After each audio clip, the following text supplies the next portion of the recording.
So hello everyone, नमस्कार सभी को। स्वागत है आप सभी का स्टडी प्रीचर्स पर। आई होप सभी अच्छे से होंगे, प्रिपरेशन सभी की अच्छे से जा रही होगी।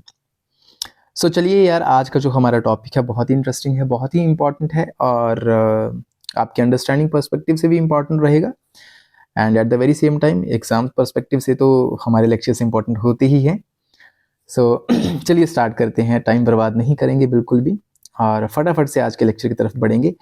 तो सबसे पहले तो देखते हैं कि आज के लेक्चर में है क्या। तो देखो, आप जैसा कि देख सकते हो ज़ीलैंडिया के बारे में। न्यूजीलैंड आपने सुना होगा और ज़ीलैंडिया भी, अगर आपने 2017 के आसपास ये बेसिकली न्यूज़ फ्लैश हो रही थी, राइट। उसके बाद 2022 में भी ये फ्लैश हो रही थी न्यूज़ बार बार ज़ीलैंडिया के बारे में, एक न्यू कॉन्टिनेंट के बारे में, है ना। तो फिर से चर्चा में आया हुआ है। ये क्यों चर्चा में आया हुआ है? क्योंकि it is the first continent on earth to be completely mapped. अब इसकी मैपिंग जो है वो जियोलॉजिस्ट के द्वारा इसकी मैपिंग करी जा रही है, तो उसके रिगार्डिंग आया था। तो देखो, जब भी कोई ऐसा न्यूज़ या ऐसी कोई इंपॉर्टेंट चीज़ चर्चा में रहती है तो देखो पॉसिबिलिटी आपके लिए बढ़ जाती है कि हमारे एग्जाम्स में वहाँ से क्वेश्चन आने की प्रोबेबिलिटी ज़्यादा बढ़ जाती है, ठीक है। और एग्जाम्स नहीं भी हैं फिर भी एक अंडरस्टैंडिंग पर्सपेक्टिव से, एक अवेयरनेस के बेसिस पे आप इस वीडियो लेक्चर को देख सकते हो। तो पहले तो देखते हैं कि इस लेक्चर में है क्या, क्योंकि बहुत इंपॉर्टेंट चीज़ें मैं इसमें बताने वाला हूँ। तो फटाफट से देखते हैं पहले, ठीक है। तो उससे पहले तो यार ये बाद में बताता हूँ, पहले आगे चलते हैं। देखो, सबसे पहले मैंने इसमें कुछ इंपॉर्टेंट पॉइंटर्स मैंने बनाए हुए हैं जो कि एग्जाम पर्सपेक्टिव से इन्फॉर्मेशन बड़ी रेलिवेंट रहने वाली है।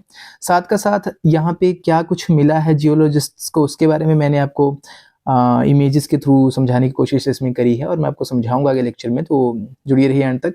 डिफरेंसेस मैंने बताए हैं कि बसाल्टिक और जो सैंडस्टोन उसमें क्या डिफरेंसेस होते हैं। यहाँ से हमें एक क्वेश्चन पुट हो सकता है एग्जामिनेशंस में, राइट। क्योंकि ये बेसिकली कॉन्सेप्चुअल चीज़ें होती हैं, यहाँ से मैक्सिमम क्वेश्चंस आते हैं और ये सब चीज़ें आपको देख। और फाइनली यहाँ पे मैंने आपको बताए हुए हैं फैक्ट्स, राइट, ज़ीलैंडिया के बारे में। तो आप अगर इच्छुक हो फैक्ट्स जानने के और एग्जाम में भी बड़ी इंपॉर्टेंट ऐसे यहाँ से क्वेश्चन आ सकते हैं, तो आप इसको जान सकते हो। बहुत ही चीज़ें। और फाइनली मैं आपको बताऊंगा EEZ के बारे में कि what is exclusive economic zone New Zealand के पर्सपेक्टिव से, ठीक है। तो इस लेक्चर में बहुत कुछ इंपॉर्टेंट रहने वाला है। तो जी स्टार्ट करते हैं फटाफट से। तो स्टार्ट करने से पहले मैं आपको एक अनाउंसमेंट फटाफट से एज ऑलवेज मैं बताता हूँ आपको कि अगर आपने अभी तक हमारा इंस्टा का पेज स्टडी प्रीचर्स अगर आपने नहीं अभी तक ज्वाइन फॉलो करा है तो प्लीज़ आप उसको फॉलो कर सकते हो। स्टडी प्रीचर्स सेम नाम से आप सर्च कर सकते हो, आपको ऐसा मिलेगा। देखो, उसमें मैंने एक ये प्रोग्राम चलाया हुआ है हैशटैग आज का दिन। तो इस तरीके से वहाँ पे डेली अपडेशन आपको देखने को मिलती है। तो मैक्सिमम होता है यही है, कभी कभार मिस हो, अदरवाइज डेली अपडेशन आपको देखने को मिलेगी।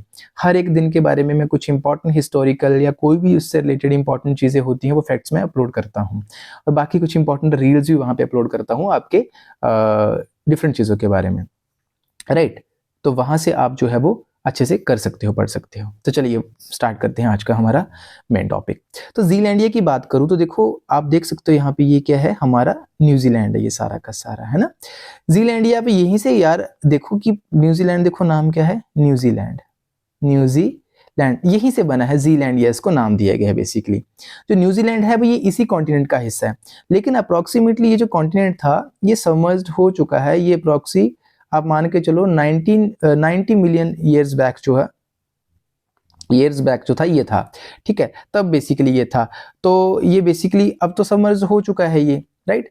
और ये तब सबमर्ज हो गया था जब तक तब ह्यूमन, मतलब अभी तक आप ये बोल सकते हो कि ह्यूमन एग्जिस्टेंस भी नहीं थी, है ना। तो तब से है ये। लेकिन अब जो है नॉर्थ और साउथ आइलैंड ही इसके जो दो मुख्य बड़े आइलैंड्स हैं जिनको कि अभी न्यूजीलैंड कहते हैं, नॉर्थ न्यूजीलैंड, साउथ न्यूजीलैंड, वही विजिबल होते हैं। तो अब इंपॉर्टेंट फैक्ट की बात करूं तो इन दोनों के बीच में जो एक बड़ी इंपॉर्टेंट स्टेट है उसका नाम क्या है, उसका नाम है कुक स्ट्रेट। क्या नाम है? Cook straight. देखो एग्जामिनेशंस में यहाँ से क्वेश्चंस आते हैं, ऐसे फैक्ट्स बहुत इंपॉर्टेंट होते हैं। तो नॉर्थ न्यूजीलैंड और साउथ जो है इसका आइलैंड है न्यूजीलैंड का, उसके बीच कुक स्ट्रेट है, राइट। ये क्वेश्चन आ भी चुका है।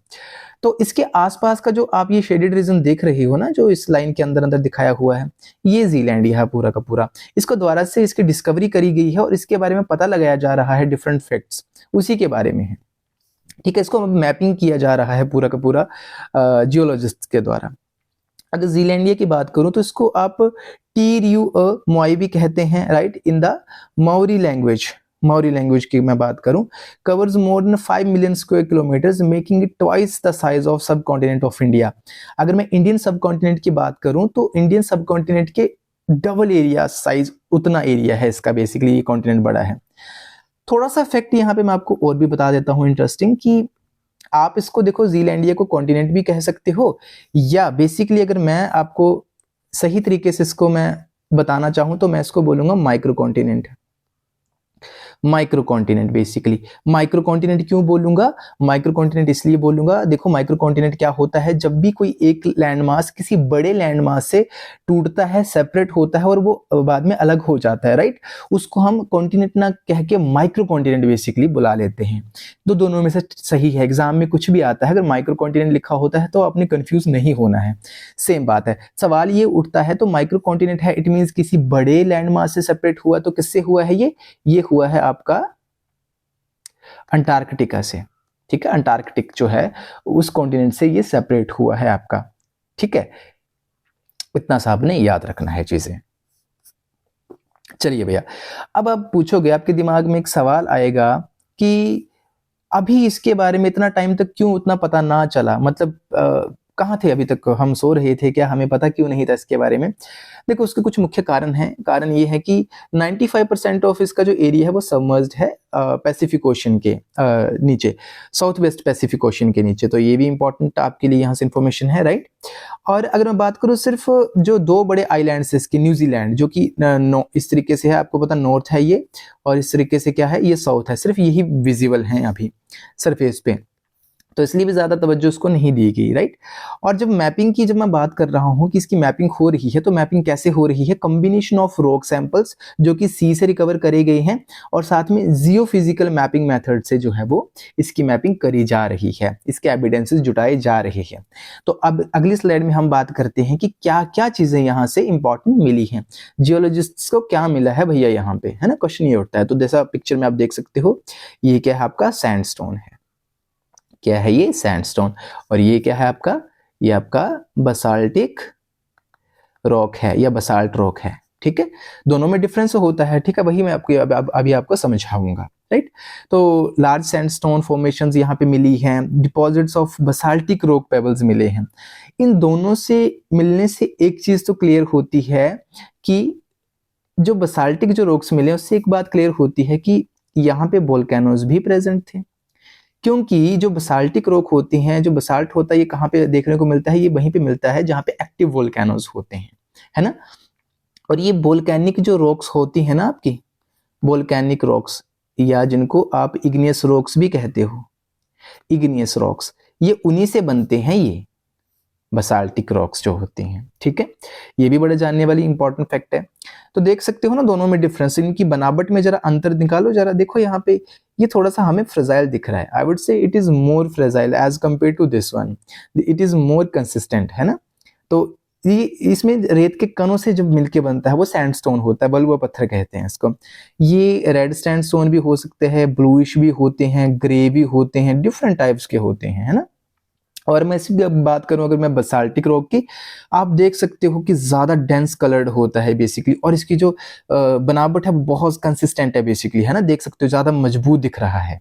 तो ये किससे बनता है, ये लावा से बनता है, लावा जब बाहर आता है ना उससे बनता है, मैं समझाता हूँ आगे आपको।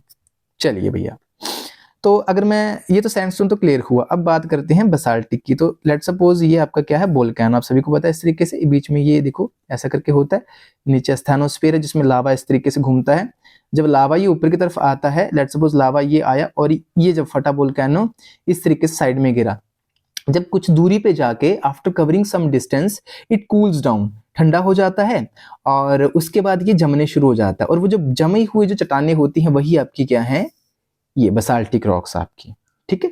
तो उसी के बारे में थोड़ी सी इंफॉर्मेशन यहाँ पे मैंने दी है, वेरी वेरी इंपॉर्टेंट स्लाइड आपके लिए, ये जो स्टूडेंट्स एग्जाम्स के लिए प्रिपेयर कर रहे हैं, राइट। तो basalt is an extrusive igneous और वोल्केनिक रॉक, पहला क्वेश्चन यहाँ से important, that has low silica content, very important information, dark in colour जैसा मैंने बताया, and very rich in iron and magnesium, iron और मैग्नीशियम की मात्रा इसमें आपको बहुत ज्यादा देखने को मिलेगी, है ना। और इंपॉर्टेंट चीज इसमें आपको क्या देखने को मिलेगी, they composed of basically pyroxene olivine and plagioclase, ये 3 चीजें भी आपने याद रखनी है, राइट। कौन कौन सी? Pyroxene, olivine and plagioclase. बड़े एग्जाम्स में यहाँ से क्वेश्चन आने की पॉसिबिलिटी बहुत ज्यादा बढ़ जाती है, ठीक है। देखो ये चीजें हम आपके लिए एक्स्ट्रा मेहनत करके लाई जाती हैं, ये ना तो आर्टिकल में होती है ना किसी और चीज में, ढूंढ ढांड के आपके लिए एडजस्ट करी जाती है यहाँ पे, ताकि एक जगह पे आपको अच्छा कंटेंट देखने को मिले। ओके, तो अगर अच्छा लगता है तो चैनल को यार सब्सक्राइब किया करो, ठीक है, आपके लिए बहुत हेल्पफुल रहेगा एग्जामिनेशन पॉइंट ऑफ व्यू से। तो आई होप आपको ये समझ आया होगा कि बसाल्ट रॉक क्या होती है, मैंने यहाँ पे समझा भी दिया कि किस तरीके से ये बनती है, ठीक है। चलिए भैया आगे बढ़ते हैं। तो इसकी अगर मैं बात करूं तो इसकी जो स्टडी थी बेसिकली किसमें पब्लिश करी गई है, ये एक देखो जर्नल्स आती हैं, जब भी साइंस की कोई डिस्कवरी होती है, कोई इन्वेंशन होती है, तो उसका जो सारा लेखा जोखा होता है वो इन जर्नल्स में पब्लिश होता है। तो इसका नाम क्या है? टेक्टोनिक्स, ठीक है, 2023 में पब्लिश हुई। उसमें इसके बारे में जो है वो बताया गया है, reconnaissance basement geology and tectonics of north New Zealandia, right, sorry. तो इसके बारे में ये यहाँ पे पब्लिश हुआ है। चलिए भैया, जैसा कि मैंने बताया था कि फैक्ट्स की बात करेंगे, अब मैं आपको बताता हूँ कुछ इंपॉर्टेंट फैक्ट्स जीलैंडिया के बारे में, राइट। तो बेसिकली अगर मैं बात करूँ तो इस ऑस्ट्रेलिया का जितना साइज है उसके हाफ साइज जितना है ये, उसका सिर्फ 7% जो है वो ही सी लेवल के ऊपर है। और 7% में कौन सा आता है? वही आपका नॉर्थ वाला और साउथ वाले आइलैंड्स न्यूजीलैंड के, है ना। बाकी तो सारा सबमर्ज्ड है ये पानी के नीचे। इसके अलावा स्टीवर्ट आइलैंड जो है, जो कि जस्ट ये जो साउथ वाला न्यूजीलैंड आपको देखने को मिलता है ना, उसके नीचे हैं, वहां पे है ये स्टीवर्ट आइलैंड। तो आपको ये क्वेश्चंस भी याद रखने हैं, राइट।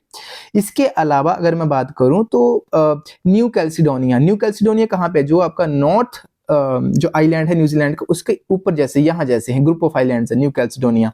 और ये बेसिकली फ्रांस के अधीन है, राइट। ये governed bye France, right. And ये नदर्न टिप भी बनाते हैं जीलैंडिया की। अगर आपसे कोई पूछे तो यहाँ से भी क्वेश्चन आ सकता है कि जो न्यू कैल्सिडोनिया जो ग्रुप ऑफ आइलैंड्स हैं वो नदर्न टिप बनाते हैं, ठीक है, northern tip of Zealandia, right. और सदर्न टिप की जब बात करता हूं तो आप स्टीवर्ट आइलैंड्स को कंसीडर कर सकते हो। तो इस तरीके से आप इसके बारे में कुछ ही इंपॉर्टेंट फैक्ट्स हैं, और भी इंपॉर्टेंट फैक्ट्स हैं, आगे जानते हैं। बेसिकली अगर मैं यहाँ के क्लाइमेट की बात करूं, if I will talk about the climate of Zealandia और न्यूजीलैंड, तो माइल्ड टेम्परेचर होता है, टेम्परेट क्लाइमेट होता है, ओके। एंड बाकी यहाँ पे ग्लेशियर्स भी हैं, जैसे कि तस्मान ग्लेशियर, जो कि साउथ आइलैंड में, साउथ न्यूजीलैंड का जो न्यूजीलैंड है वहाँ पे तस्मान ग्लेशियर है, इसका जो बिगेस्ट ग्लेशियर है तस्मान ग्लेशियर, वो भी यहाँ पे प्रेजेंट है।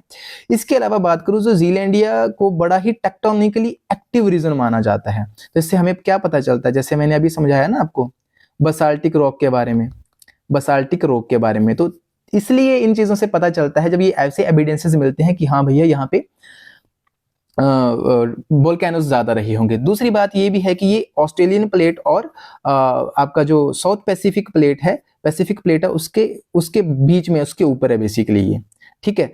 तो इसलिए ये, क्योंकि पैसिफिक रिंग ऑफ फायर तो आप जानते ही हो, तो उस एरिया में जब आएगा तो ऑब्वियस सी बात है टेक्टोनिकली ज्यादा एक्टिव रहेगा ये, ठीक है। ये फैक्ट्स कुछ आप याद रख सकते हो, जैसे टोपो वोल्केनिक जोन है जो कि नॉर्थ आइलैंड में है, राइट। और इसके अलावा जैसे नेचुरल गैस फील्ड है, मोआई नेचुरल गैस फील्ड, जो कि तस्मान सी में है, वो लार्जेस्ट है न्यूजीलैंड की।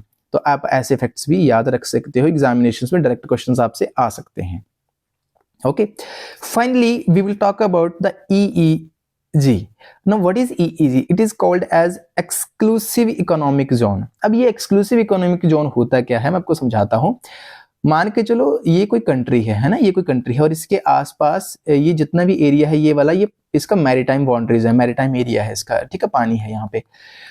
अब जो EEZ होगा वो क्या होता है, वो इतना एरिया, इतना जो लेट्स सपोज एरिया है वो इसका क्या है, इस पर्टिकुलर कंट्री का EEZ है। यानी कि इस एरिया में जितने भी नेचुरल रिसोर्सेज होंगे उसके ऊपर इस कंट्री का क्या होगा, अधिकार होगा। और इनको वहां से यूज करने के लिए इसको किसी भी पर्टिकुलर ऑर्गेनाइजेशन की परमिशन लेने की जरूरत नहीं होती, ठीक है। तो वो EEZ होता है, ठीक है। यहाँ पे जैसे आप फिशिंग वगैरह भी कर सकते हो, जैसे कोई ऑयल वगैरह भी अगर इस एरिया में है, आपको पता समुद्र के नीचे होते हैं नेचुरल रिसोर्सेज, तो वो भी इसी कंट्री का उसके ऊपर राइट रहेगा पूरा, वो EEZ होता है, ठीक है। तो आप डेफिनेशन यहाँ से पढ़ सकते हो। समझा मैंने आपको दिया, है ना। तो न्यूजीलैंड का बड़ा इंटरेस्टिंग फैक्ट ये है कि इसके जो एरिया है, जितना लैंड एरिया है उससे लगभग 15 टाइम्स ज़्यादा इसका जो है वो EEG है न्यूजीलैंड का, that is approximately 4.3 million square kilometres. Okay, तो आप यहाँ से लगा सकते हो कि न्यूजीलैंड एक नेचुरल रिसोर्स रिच कंट्री है ना, क्योंकि इसका EEG ज़्यादा है। जिस कंट्री का EEG ज़्यादा होगा वो नेचुरल रिसोर्सेज में ज़्यादा होगी, ये भी फैक्ट आपको यहाँ से पता चल जाता है। सो आई होप यार आपको ये लेक्चर पसंद आया होगा, और अगर आपने 12-15 मिनट अपने इंपॉर्टेंट दिए हैं तो मुझे लगता है कुछ ना कुछ आपने इंपॉर्टेंट सीखा भी होगा। अगर लेक्चर आपको अच्छा लगा, पसंद आया कुछ ये, तो भैया आप चैनल की सपोर्ट के लिए चैनल को सब्सक्राइब भी कर सकते हो, और बाकी लाइक शेयर कमेंट तो आपने करना भी है ना। और आप इंस्टा पे भी जाके हमारा पेज फॉलो कर सकते हो, बहुत अच्छी अच्छी अपडेट्स वहाँ पे आपको देखने को मिलेंगी। ठीक है, तो चलिए भैया, किसी नेक्स्ट वीडियो में मिलते हैं इसी तरीके से, बढ़िया से आपके लिए कंटेंट लेके आएंगे। तब तक अपना ध्यान रखिए, प्रिपरेशन करते रहिए। Thank you so very much for watching. जय हिंद, जय भारत।